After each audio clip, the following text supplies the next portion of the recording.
So I'm going to talk a bit about the generation study for which I'm the chief investigator. So we've already heard from Anne and Annika this morning about the fact that there are many stories which we are all aware of, which have driven the question about can we use genomics upstream of symptom presentation to find patients with rare disease earlier. So on this you can see Joshua on that there and Owen there. So these are, Joshua has metachromatic leukodystrophy and Owen has a form of thyroid hormone resistance. Joshua was diagnosed after he was too symptomatic for curative gene therapy, and Owen was diagnosed with his condition aged 4, by which time he had developmental delays and short stature and anemia and a number of other health problems. So both of their families are among the many families in the country who have experiences which suggest that, that it's a good idea to try and look for genomic rare conditions sooner in life. I don't know enough about Joshua to know whether his specific variants could have been detected earlier in life, but certainly Owen's condition has a set of very well characterised missense variants in a specific part of the gene which are well characterised and detectable. So when to Anne's point earlier, when Amanda Bikini was on the BBC Breakfast Sofa at the official launch of the Generation study in October, she was asked, so why is this research? Why not just do it for everybody now? And she answered the question as a strong proponent of the study, intimately involved in every stage of preparing for and thinking about and implementing the study. She answered, because we don't know enough yet. Because we have all of these questions and many other questions which we cannot currently answer well enough. We don't have enough evidence to know whether and how to use genomics in the context of newborn screening. So how well can we identify rare disease patients from a healthy group using genomics? How much of a problem in practice is reduced penetrance? How can you evidence the balance of benefit and harm in ultra-rare conditions? And we've heard Anne and Nick already talking about that today. Does this work out the same in babies of different ancestries? How can genomic newborn screening be implemented within a very stretched NHS? These are all really important questions. So we have this imperative from seeing the experiences of families who are making the case very strongly for earlier diagnosis, and we have our knowledge of these complexities. And we believe that the answer to this is research, and is well-designed, well-powered research that helps us to nudge into developing answers to some of these important questions. So the Generation study was set up with 3 goals. The first of these is to evaluate the utility and feasibility of screening newborns for a larger number of childhood onset rare conditions, rare genetic conditions in the NHS using whole genome sequencing. And that's the main aim that we focused on mostly so far. So that's the main goal of the Generation study. The second aim is understanding how babies' genomic data could be used for discovery research, focusing on developing new treatments and diagnostics for NHS patients. So that's building on the data set that we hold at Genomics England in the National Genomic Research Library. And the third aim is exploring the potential risks and benefits and broader implications of storing a baby's genome over their lifetime. And the key point here is that it's not just how should we do it, but whether we should do this, what should we do, how, and if we should do something, how should we do it? So that is what the study is aiming to answer, or provide evidence to start to answer.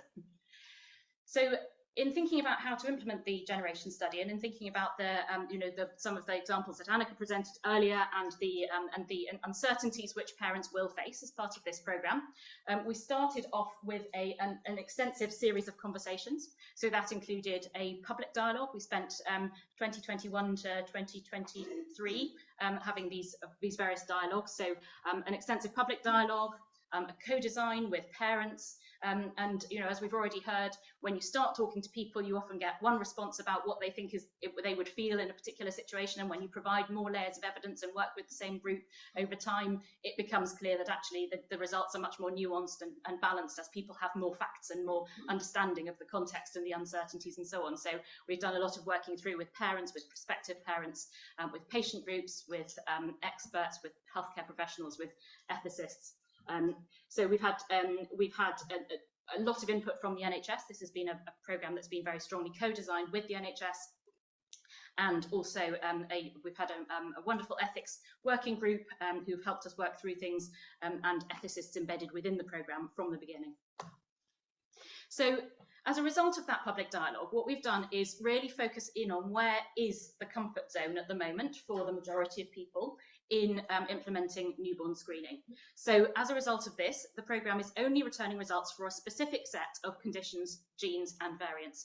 And the goal here is really to focus in on the group of genes and variants where we have the best understanding, the highest confidence about penetrance, the best view of the best confidence in the next steps in the pathway and in the ability to find and identify and care for these babies. So this led to 4 principles. Principle A, there is strong evidence that the genetic variant or variants cause the condition and can reliably be detected. And for nearly all of the conditions, there's also a non-genomic confirmatory test that can be done following the genomic screening result. Principle B is that a high proportion of individuals who have the genetic variant or variants would be expected to have symptoms that would have a debilitating impact on quality of life if left undiagnosed. Principle C is that early or pre-symptomatic intervention by the age of 5 has been shown to lead to substantially improved outcomes compared to intervention after the onset of symptoms. And principle D is conditions screened for are only those for which the interventions are equitably accessible for all. So in terms of how we've then implemented these principles, we've gone through a 6-step process. So the first step was to develop the principles, which came out directly out of that public dialogue. The second step was for a core team of expert clinicians to work through over 900 conditions and genes and rate them against the 4 principles and work out which clearly meet the principles, which clearly don't, and where there are some in the middle that need further thought. The third step was to work closely with NHS England and with the clinical reference groups to work out, and at this stage a number of the conditions went off the list because an expert said, I don't think I would pick up the phone to a mother about, in that condition, I don't think it does meet your principles actually in practice. Or they said, well, there is a condition, there is a treatment, but it's actually not universally accepted that it's useful. Those sorts of conversations happened and other conditions came off the list at that stage. An initial list of conditions and genes was published about a year and a half ago now. We have continued to refine these a bit with just over 200 conditions now. Having picked the conditions and the genes, we went on to curate the genes and the variants, and I'll talk a bit more about that in a minute. And then the final stage was to establish clinical pathways and information for all of the centres in the country have a list of treating experts who have said that they will take on the babies when a diagnosis is made, and an information sheet which is signed off by experts to say this is what we think should be the next steps. So thinking a bit more about the variant side of things, we have a very conservative approach to this. We are aiming to maximise our ability to be confident about the variant, and we are less worried about sensitivity at this phase. This is our first attempt at doing this, and so the sensitivity is less important than the specificity. So the inclusion list includes, in some cases, specific lists of variants, not for all conditions, but there are some conditions where there are only some variants that you would want to include, and so there are specific inclusion lists for those genes.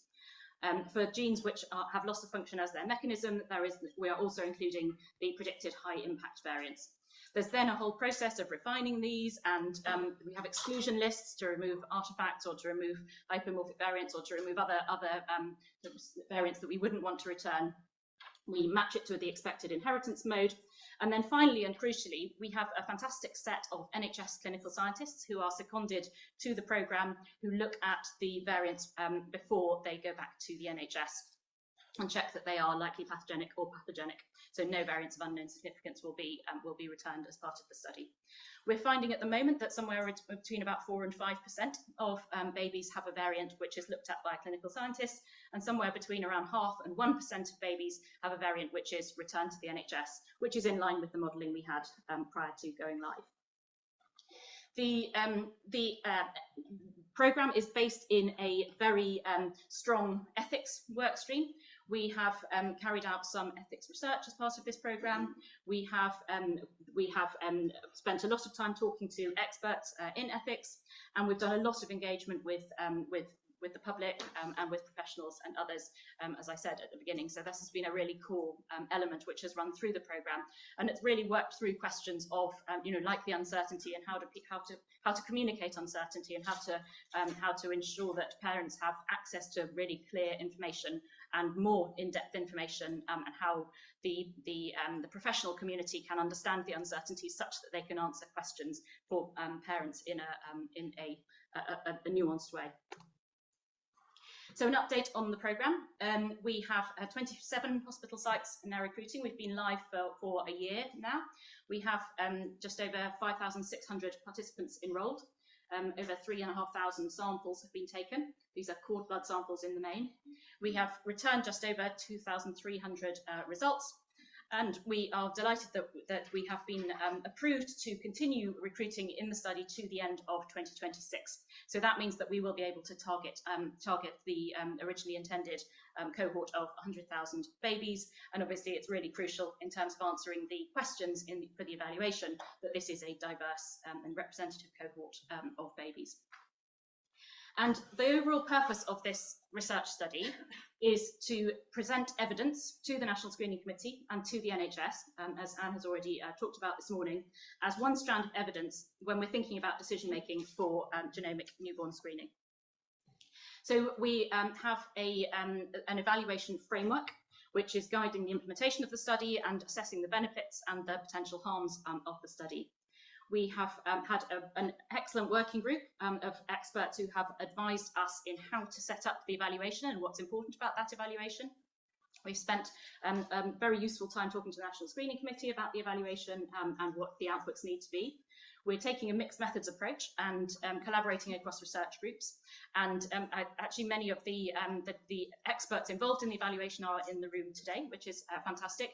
The main evaluation is being undertaken by Celine Lewis's group at UCL, with a very multidisciplinary group of experts contributing to that evaluation, which is already underway. And the aims of the evaluation are to look across health economics, health informatics, psychosocial health outcomes, and implementation science to answer our research questions, facilitate evidence-based decision-making, and to hold ourselves account to whether we are meeting the goals of the study.